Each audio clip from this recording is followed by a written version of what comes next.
우리 큐티 본문으로 시작된 스가랴서를 본문으로 말씀을 전하도록 하겠습니다. 조금 안타까운 것은 이제 요한계시록 큐티가 끝났다 싶어서 안심을 했는데 맞죠? 이제 스가랴서 또 들어가자마자 환상 8개가 이렇게 이어지고 있지요. 우리가 직접 본 환상도 아니고 남이 본 환상 살피려고 하니까 참 쉽지가 않은 것 같습니다.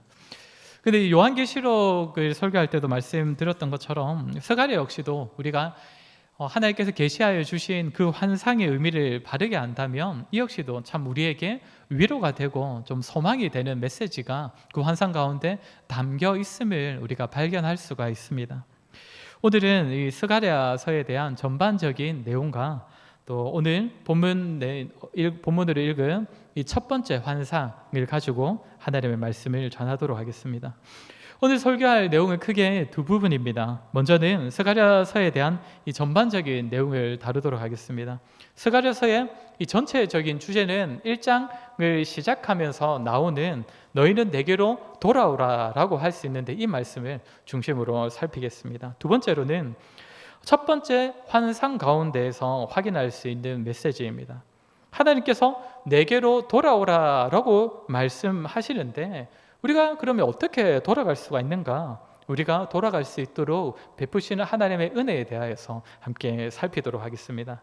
오늘 말씀을 통해 절망 중에 계신 분들이 힘을 얻고 또 우리 모두가 마음의 중심을 하나님께로 돌이키고자 결단하는 은혜가 있기를 소원합니다.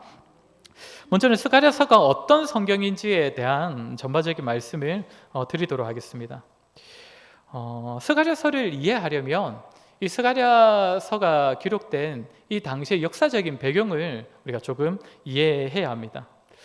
혹시 마이크가 조금 큽니까? 평소보다? 약간 울리는 것 같아가지고 조금만 소리를 낮춰주셔도 될 것 같아요. 1장 1절을 보시면 스가랴가 언제 하나님의 부름을 받아서 하나님의 말씀을 계시받았는지가 나와 있는데 오늘 1장 1절 말씀 우리 한번 같이 읽도록 하겠습니다. 오늘 보면 1장 1절 시작. 다리오 왕 제2년 8째 달에 여호와의 말씀이 이도의 손자 베레가의 아들 선지자 스가랴에게 임하니라 이르시되 뭐라고 합니까? 다리오 왕 제2년 8째 달에 하나님의 말씀이 스가랴에게 임했다라고 합니다. 그러면 다리오 왕 제2년은 어떤 시기였는가? 아마 다들 잘 알고 계실 텐데 이스라엘은 이제 멸망하여서 바사의 포로국이 되어 있었지 않습니까? 그러다가 그 포로되었던 사람들이 다시금 고국으로 돌아왔습니다. 돌아와서는 어떤 일을 가장 먼저 했습니까? 성전을 건축하는 그 일을 먼저 합니다. 이 이야기가 이제 에스라 성경에 기록이 되어 있습니다. 그런데 그렇게 성전을 다시 건축하는 그 일이 순조롭게 원만하게 잘 진행이 되었습니까? 그렇지 않았지요. 우리 에스라 4장 23절 24절 말씀 같이 읽도록 하겠습니다. 시작. 아닥사스다 왕의 조서 초본이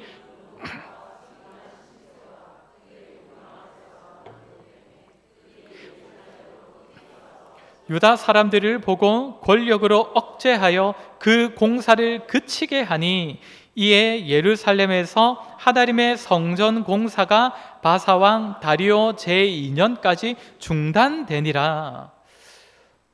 본래 바사의 초대 왕이었던 고레스가 이 이스라엘 사람들이 고국으로 돌아가서 다시금 성전을 짓고 성읍을 세우는 일을 허락을 하였습니다. 그런데 시간이 흐르면서 이 일을 방해하는 대적들이 많이 나타났던 것입니다. 그래서 이 사람들은 만약에 이스라엘 사람들이 성전을 다시 짓고 성읍을 다시 세우는 것은 바로 바사로부터 독립하려고 하는 겁니다. 그리고 그렇게 되면 바사의 땅이 더 줄어들지 않습니까? 저거 막아야 됩니다. 이렇게 모함하는 사람들이 있었던 것이죠. 그래서 성전 공사가 중단이 되게 되는데 언제까지라고 합니까? 다리오 제2년까지 공사가 중단되었다는 것입니다. 이 기간을 신학자들은 대부분 16년 정도라고 보고 있습니다. 그리고 이 성전공사가 다시 시작될 때에 어떤 일이 있느냐면 에스라 5장 1절 2절 같이 읽겠습니다. 5장 1절 2절입니다. 시작. 선지자들 곧 선지자 학개와 이도의 선자 스가랴가 이스라엘의 하나님의 이름으로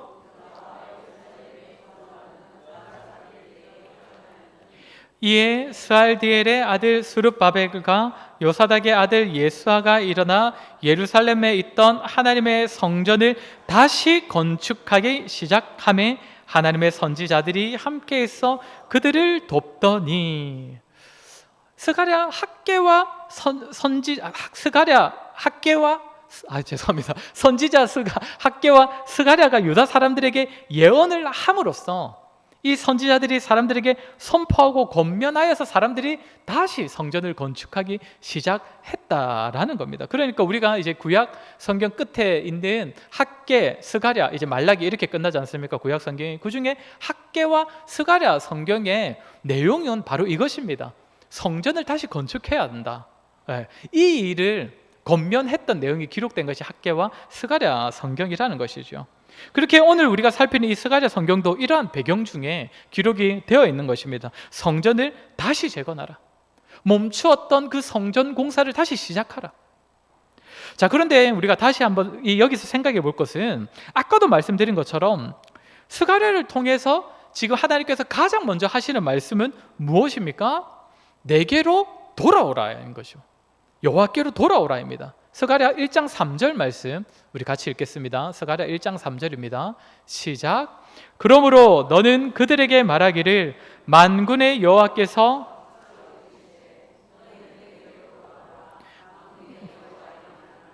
그리하면 내가 너희에게로 돌아가리라. 만군의 여호와의 말이니라.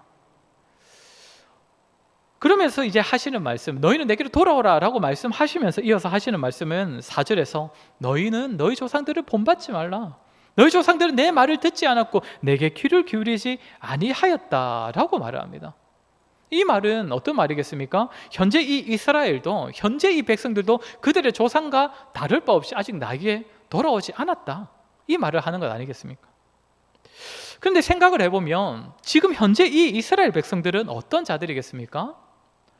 어떤 의미에서는 이미 돌아온 자들이라고도 말할 수가 있습니다. 원래부터 포로로 끌려가지 않았던 자들도 있겠지만 좀 전에 말씀드렸던 것처럼 많은 백성들은 그 당시 바사의 포로된 땅으로부터 고국으로 돌아온 자들입니다. 예전에도 한번 말씀드렸었는데 바사왕 고레스가 이스라엘 백성들에게 돌아가서 성전을 건축하고 성읍을 건축하라 했을 때 지금부터 우리 바사 땅에 사는 모든 이스라엘 백성들은 다 고국으로 돌아가, 이렇게 명령했던 것이 아닙니다. 돌아가고 싶은 자들은 다 돌아가, 그리고 성전 건축하고 싶은 자들은 가서 다 성전을 건축해, 이렇게 자유를 공포했던 것이죠. 그러니까 지금 고국으로 돌아와서 성전 건축을 다시 하려고 하는 자들, 이 사람들은 어떤 자들입니까? 나름대로 신앙의 결단을 가지고 고국으로 돌아온 자들 아니겠습니까? 그래, 바사 땅이 아무리 우리 이스라엘보다 더 넓고 강하고 발전되었다 하더라도 우리는 하나님의 백성들이야. 그러니 하나님의 약속의 땅인 이스라엘로, 가나안 땅으로 돌아가야 해. 그런 결단을 가지고 고국으로 돌아온 자들이라는 것이죠. 그리고 좀 전에 학계 선지자와 스가랴 선지자가 성전 공사를 다시 시작하라는 동일한 주제의 말씀을 던졌다고 하는데, 그런데 시기는 조금 다릅니다.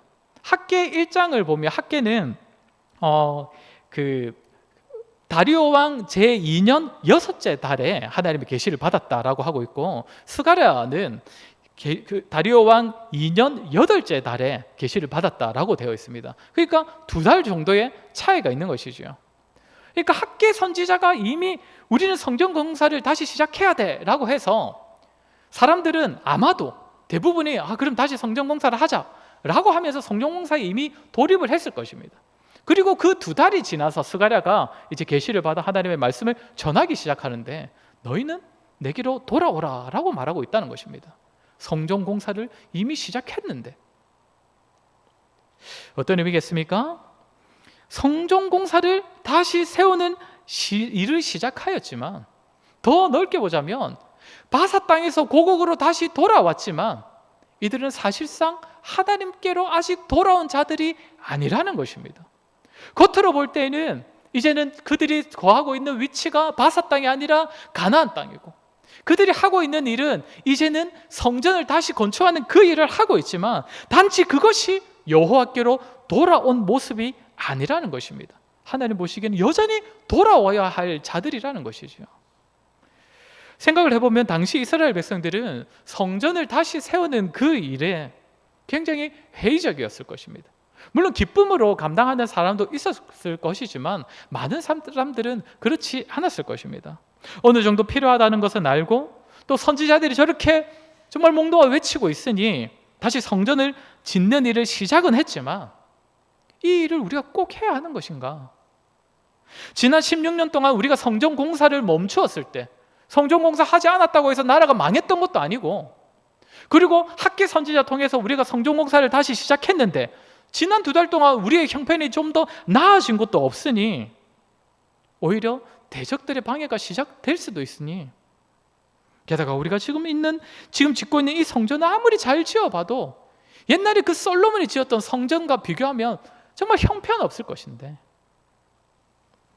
그러고는 학기 선지자가 지적하는 대로 성전은 여전히 무너져 있어도 자신들 이제 잘 꾸며진 집에 살고 있으니 성전을 다시 재건하고자 하는 마음은 딱히 그 중심에서부터 시작된 마음이 아니었을 거라는 겁니다.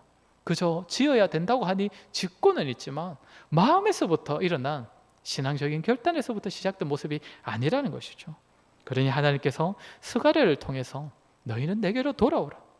이방 땅에서 이곳으로 돌아왔지만 너희는 내게로 돌아오라. 성전 공사를 다시금 시작하였으나 너희는 내게로 돌아오라. 너희 마음의 중심이 여전히 나를 떠나 있기 때문에.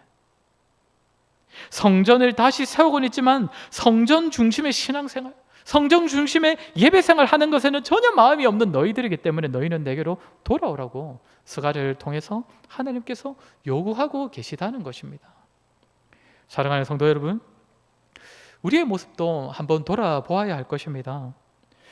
우리도 육신을 입고 살아가는 이 땅에서 하나님께로 돌이키는 삶을 살아야 하는 자들입니다. 여전히 불신자들과 다를 바 없는 모습으로 죄로 말미암는 그 육신의 정욕을 이기지 못한 채로 자기 중심성에 빠져 있는 모습으로 살아가는 우리이기 때문에 우리는 수시로 그 자리로부터 하나님께로 돌아서는 일들, 돌이키는 그러한 작업들이 우리의 삶에 반복적으로 일어나야 한다는 것이죠. 그런데 중요한 것은 무엇입니까? 행동 몇 가지 바뀐 것으로 만족해서는 안 된다는 것입니다. 겉으로 볼 때 내가 이전보다 조금 더 나은 삶을 살아가고 있다고 해서 그것을 내가 하나님께로 돌아온 모습으로 여겨서는 안 된다는 것이죠.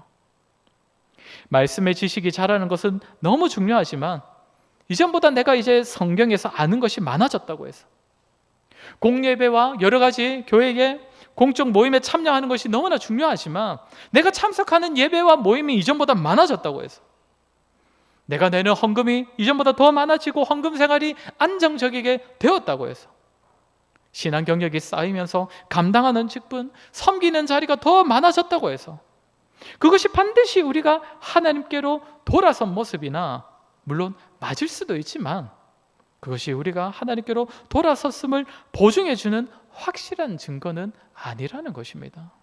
그렇게 사랑하는 성도 여러분, 우리의 중심을 잘 살펴보았으면 좋겠습니다. 하나님께서 말씀하시는 것은 내 말을 듣지 않고 내 말에 귀를 기울이지 않아서 악한 길로 갔던 저들을 본받지 말고 내게로 돌아오라. 너희가 이미 돌아왔다고 여기는 그 자리, 너희가 이미 돌아왔다고 여기며 하고 있는 그 행위들, 그것으로 만족하지 말고 마음의 중심으로부터 내게로 돌아오라고 저와 여러분에게도 말씀하고 계시다는 것입니다. 저와 여러분, 우리의 중심을 잘 살펴서 마음의 중심에서부터 하나님께로 돌아서는 자들 되기를 소원합니다. 행위로 만족하지 아니하고 참되고 진실된 돌이킴, 마음에서부터 삶의 방향에 이르기까지 전적으로 하나님을 향하여 돌이키는 저와 여러분 되시기를, 또한 이렇게 돌이키는 일이 우리의 삶에서 끊임없이 일어나기를 주의 이름으로 간절히 소원합니다. 두 번째로 확인할 것은 이렇게 우리가 하나님께로 돌아서는 데 있어서 하나님께서 친히 은혜를 베풀어 주신다는 점입니다. 오늘 본문은 스가랴가 본 8가지 환상 중에 처음으로 보았던 환상인데, 너무나 당연한 말이지만 이 환상이 참 사실 우리가 파악하는 것이 쉽지는 않지만, 이런 장면을 볼 때 대충 보지 말고 지금 누가 등장을 하고 있고 누가 누구에게 어떤 말을 하고 있는지를 이렇게 유심히 살피다 보면 이렇게 환상의 의미를 우리가 어느 정도 파악을 할 수가 있습니다. 먼저 8절을 보시면 붉은 말을 탄 한 사람이 등장을 합니다. 이 사람이 화석류 나무 사이에 서 있고, 그리고 그의 곁에는 붉은 말, 또 자줏빛 말, 또 흰 말이 있었다라고 하는데, 이것을 이제 히브리 성경으로 보면 이 한 마리씩 있었다는 것이 아니라 말들, 여러 말들이 있었다라고 되어 있습니다. 그러니까 붉은 말, 자줏빛 말, 또 흰 말들이 여러 말이 있었다는 것이죠. 그래서 스가랴가 이들이 누구냐라고 물으니까 내가 네게 보이리라, 9절을 보면 내가 네게 보이리라, 잘 봐라고 하는 거죠. 이제 10절, 이제 이들이 누군지가 나오는데 10절을 읽겠습니다. 우리 1장 10절 같이 읽겠습니다. 시작. 화석류 나무 사이에 선자가 대답하여 이르되 보내신 자들이니라.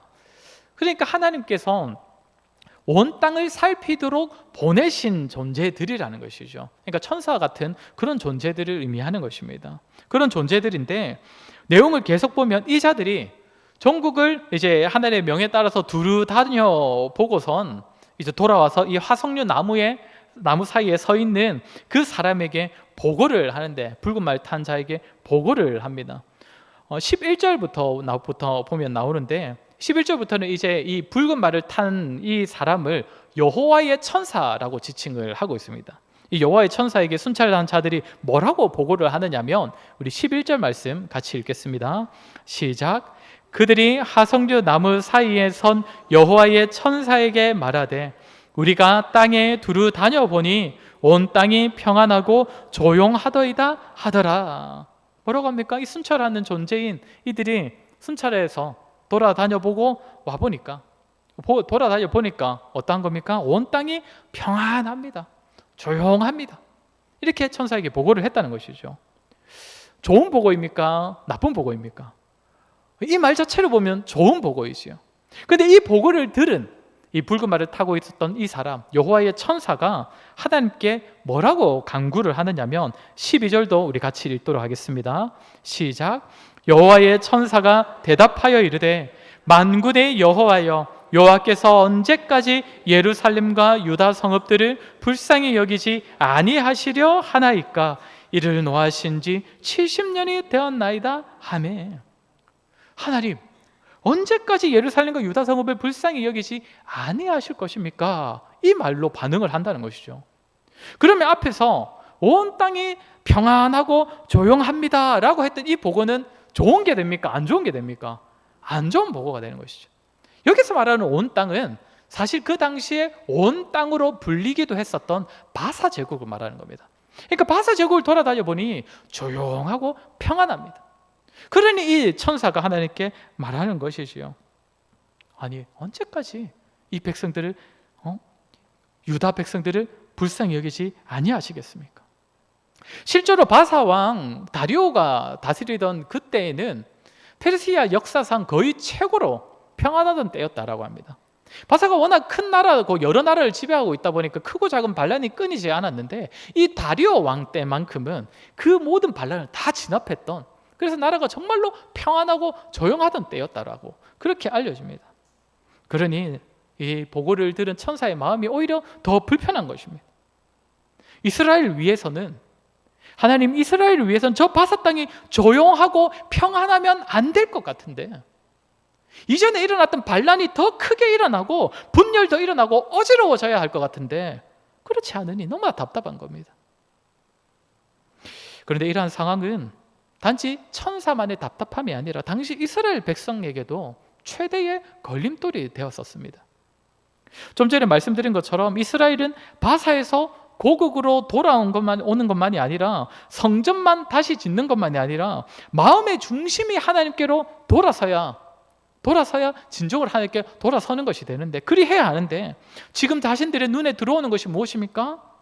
하나님을 모르는 저 바사는, 하나님을 모르는 나라는 계속적으로 저렇게까지 평안하고 조용하고 강성해가고, 우리가 고국으로 큰맘 먹고 고국으로 돌아와서 성전 재건에 들어가면 이제는 하나님의 역사가 우리에게 일어나고, 우리가 성전을 조금씩 지어갈수록 이제는 바사와는 입장이 바뀌어져야 될 것 같고, 우리가 잘 되어 가는 만큼 이제 바사는 몰락되어 가는 일들이 일어나야 할 것 같은데 오히려 그 반대인 것 같은 그런 상황이 계속되고 있으니 성전을 짓는 우리는 여전히 황폐한 곳에 거하고 있고 성전과는 전혀 상관없는 바사는 저토록 평안하니 마음이 힘든 것입니다. 그러니 이런 상황이 이스라엘이 하나님께로 전적으로 돌아서는 일에 마음으로부터 하나님께로 돌아가는 그 일을 계속적으로 가로막고 있는 것입니다. 우리가 굳이 돌아가야 할 필요가 있는가? 하나님 없이도 저 나라가 저렇게 잘 살고 있는데. 사랑하는 성도 여러분, 당시 이스라엘 백성들의 이런 고민은 오늘을 살아가는 저와 여러분에게도 사실 동일할 것입니다. 내가 하나님을 더 가까이 한다고 해서, 내가 내 중심을 더 하나님께로 돌이킨다고 해서 내 상황이 더 나아지는 건 맞는가? 하나님을 모르는 사람들도 저렇게 잘만 살아가고 있는데 굳이 내가 하나님을 더 잘 믿겠다고, 내가 하나님을 더 가까이 하겠다고 노력할 필요가 있는 것인가? 이런 생각, 이런 마음은 오늘날 우리에게 있어서도 하나님을 더 가까이 하지 못하게 만드는 참 그런 장벽이 된다는 것입니다. 그렇지만 오늘 이 천사의 기도에 대한 하나님의 응답이 어떠합니까? 13절을 우리 같이 읽도록 하겠습니다. 13절 시작. 여호와께서 내게 말하는 천사에게 선한 말씀, 위로하는 말씀으로 대답하시더라.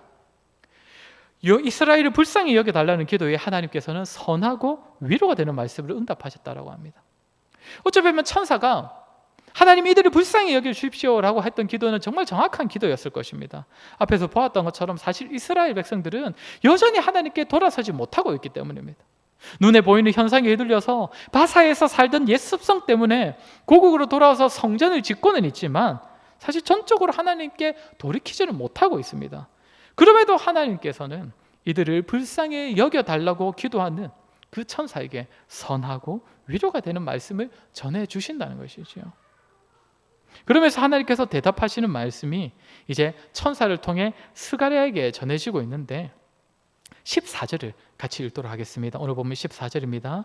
시작. 내게 말하는 천사가 내게 이르되 내가 예루살렘을 위하여 시온을 위하여 크게 질투하며. 뭐라고 하십니까? 내가 예루살렘을 위하여 시온을 위하여 질투하며. 우리가 잘 알고 있는 것처럼 질투라는 마음이 생기려면 어떤 마음이 전제되어야 합니까? 사랑하는 마음이 전제되어야 하는 것이죠. 실제로 여기 질투라고 쓰여진 이 히브리어 단어는 다른 본문에서는 사랑이라고도 번역되기도 하고 또 열심으로도 번역되고 있습니다. 그러니까 뭐라고 말씀하시는 겁니까?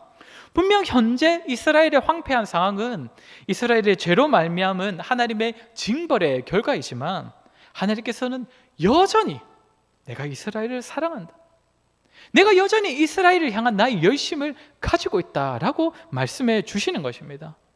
마치 하나님께서 이제는 불쌍히 여기지 않으시는 것만 같은 상황이 우리 눈앞에 보이지만 하나님께서 여전히 이스라엘을 불쌍히 여기시고 이스라엘을 향하여 열심을 가지시고 그들을 향하여 사랑을 베풀고 계시다는 것이지요.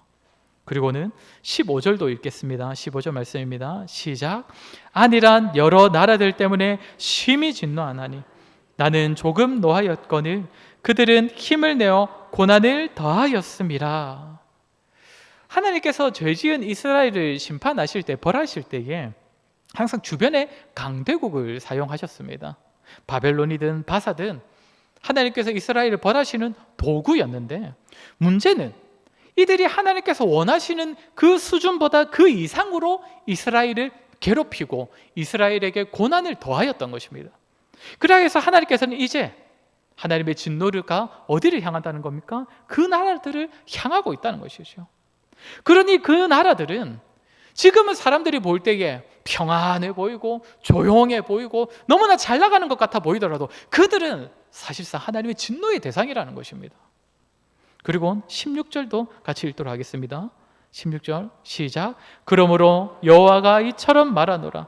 내가 불쌍히 여김으로 예루살렘에 돌아왔은즉 내 집이 그 가운데에 건축되리니 예루살렘 위에 먹줄이 쳐지리라. 만군의 여호와의 말이니라. 아멘. 여호와의 천사가 하나님께 언제까지 이스라엘을 불쌍히 여기지 아니하시겠습니까? 라고 했는데 하나님께서 뭐라고 하시는 겁니까? 내가 불쌍히 여김으로 예루살렘에 돌아왔은즉, 이미 돌아왔다는 겁니다. 이미 이스라엘 중에 거하고 계시다는 것입니다. 스가랴 선지자를 통하여서 너희는 내게로 돌아오라, 조상들처럼 살지 말고 내게로 돌아오라 라고 말씀하신 하나님께서 자신은 어떻게 하신다는 겁니까? 이미 이스라엘을 불쌍히 여기셔서 그들 가운데 돌아와 계시다는 것이죠. 팀 켈러라는 목사님이 쓰신 당부 하나님이라는 책을 보면, 그 책은 이제 우리가 잘 아는 돌아온 탕자 이야기를 가지고 쓰인 책인데, 거기 보면 뭐라고 되어 있냐면, 둘째 아들이 아버지께로 돌아오기 전에 여전히 방황하고 방탕하는 삶을 살아가고 있을 그때에 아버지는 이미 그 아들을 용서했다라고 되어 있습니다. 그러니까 자기 백성을 향한 하나님의 사랑이 어떠한지를 아주 잘 통찰한 그런 문구라고 생각합니다. 하나님도 마찬가지라는 겁니다. 하나님께 지금 백성들이 돌아오기 이전부터 그들을 불쌍히 여기셔서 그들에게 돌아오셨다는 것입니다. 그래서 어떻게 하신다고 합니까? 내 집이 그 가운데 건축되리니 예루살렘 위에 목줄이 쳐지리라. 공사할 때 목줄이 지금도 사용되는지는 제가 잘 모르겠지만, 목줄이 어떤 겁니까? 건물을 똑바로 짓기 위해서 필요한 도구 아니겠습니까? 목줄이 쳐지리라 라고 한다는 것은 하나님께서 그것이 건축될 것이다 라고 말씀하신다는 것이고, 그렇게 세워지는 건물을 향하여서 하나님께서 뭐라고 표현하십니까? 내 집이라고 말씀하십니다. 무슨 말입니까? 지금 성전을 세워 올리는 것을 이스라엘 백성들이 하고 있지만, 이것을 누가 친히 행하신다는 것입니까? 성전을 내 집으로 여기시는 하나님께서 이 건물이 세워질 것이다, 목줄이 쳐질 것이다 라고 말씀하시면서, 하나님께서 명하신 일이지만 이 일은 단지 사람들의 일로 여겨져서 사람들이 이루는 것이 아니라 하나님께서 친히 이루시는 일이라는 사실을 말씀해 주시는 것이죠. 그리고 17절 역시 하나님께서 이스라엘을 다시 회복시켜 주실 것이다 라고 말하고 있습니다. 다시 17절에 보면 다시가 계속 반복되고 있습니다. 사랑하는 성도 여러분, 오늘 스가랴가 환상을 통해 전해들은 이 하나님의 선하시고 위로하시는 말씀이 오늘 저와 여러분에게도 동일하게 전해진 줄로 믿으시기 바랍니다. 여전히 바사와 자신들의 형편을 비교해가면서 마음이 힘들어하는 그러한 이스라엘 백성들, 그래 여전히 하나님께로 전적으로 돌아가지 못하고 있는 백성들에게, 신앙적인 열심을 내지 못하는 그들에게 하나님께서 여전히 그들을 사랑하시고 그들을 향하여 열심을 가지고 계시며, 이미 그들에게 하나님께서는 돌아오셨고 성전을 친히 다시 세워가고 계시다고 말씀해 주십니다. 저와 여러분 역시 믿음을 택하며 살기가 너무나 어려운 시절을 살아가고 있습니다. 앞으로는 더더욱 그리 될 것입니다. 이스라엘이 꼭 이렇게까지 할 필요가 있을까? 꼭 우리가 성전을 이렇게까지 지어야 할까? 그렇게 마음의 중심이 하나님께로 전적으로 돌아서지 못하였던 것처럼 저와 여러분 역시도 갈수록 믿음 생활을 하기 힘들어지는 이 세상을 살아갈 때에 내가 굳이 믿음대로 살아야 할까? 현재의 모습보다 더 거룩하고 더 정결하게 더 경건에 힘쓰면서 살아갈 필요가 있는 것일까? 우리 역시도 이 같은 신앙적인 낙심과 무기력한 상황을 수없이 만나게 될 것입니다. 하나님 앞에서 성도로서 더 성숙하고 자라고자 하는 우리의 열심을 꺾으려는 일들이 계속적으로 우리 앞에 일어날 거라는 사실입니다. 그러나 성도 여러분, 하나님께서는 저와 여러분을 포기하지 않으십니다. 끝까지 우리를 사랑하시는 하나님께서 이제는 중심을 돌이켜 하나님께로 돌아선 자로, 하나님을 향한 열심을 가진 자로 우리가 세워지는 그 일을 위하여서 하나님께서 먼저, 또한 하나님께서 친히 저와 여러분을 위하여 일하고 계십니다. 하나님께서 시작하셨으니 틀림없이 하나님께서 이루어 줄 것입니다. 그렇게 사랑하는 성도 여러분, 이러한 하나님의 사랑과 은혜 안에서 저와 여러분 역시 우리의 삶을 하나님께로 돌이키는 일에 더욱 힘을 써 보았으면 좋겠습니다. 이 일을 이미 시작하신 하나님의 부르심에 응답하는 마음으로, 순종하는 마음으로, 믿음 없이도 잘 사는 것만 같은 세상의 모습에 현혹되지 말고, 그들은 결국 하나님의 진노의 대상이요, 믿음 때문에 현재는 고난과 어려움을 당하더라도 주께 돌아선 자가 하나님의 뜻에 합하여 참된 복을 받는 자라는 사실을 저와 여러분이 반드시 기억했으면 좋겠습니다.